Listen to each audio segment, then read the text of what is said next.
আর আজকের আমাদের টপিক হচ্ছে আর্থিক সমস্যা এবং পারিবারিক সুখ শান্তি বিঘ্ন বা পারিবারিক অশান্তি। তো এই নিয়ে আজকে আমার আলোচনা যাব। একদম ভীষণ গুরুত্বপূর্ণ কথা বলেছেন। হ্যাঁ, অর্থ না থাকলে, অর্থই অনর্থের মূল বললেও এই মুহূর্তে অর্থ হচ্ছে সিলভার টনিক, হচ্ছে এমন যা থাকলে আপনি বাঘের আঘাতকেও সহ্য করতে পারবেন, বাঘের থাবাও সহ্য করা যায়। ঠিক। অর্থ না থাকলে আপনি মানে অর্থহীন মানুষ হয়ে পড়লেন, অর্থাৎ আপনার গুরুত্বই থাকলো না, সে পরিবার হোক সমাজ হোক।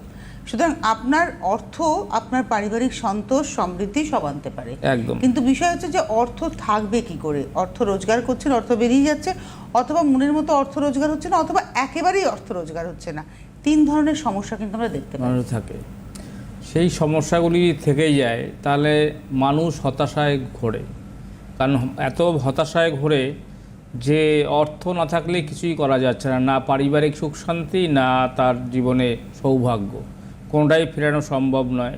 যারা অর্থ সমস্যায় ভুগছেন, দিনের পর দিন কাজ করছেন, অর্থ রোজগার হচ্ছে না, বা কাজ রোজগার হচ্ছে, অর্থ সেভিংস হচ্ছে না, সেই সমস্ত মানুষের জন্য বলবো যে যদি সম্ভব হয় একবারের জন্য আসবেন, সারা জীবন আপনি সেই নিশ্চিত সমাধান কিন্তু পেতে পারেন।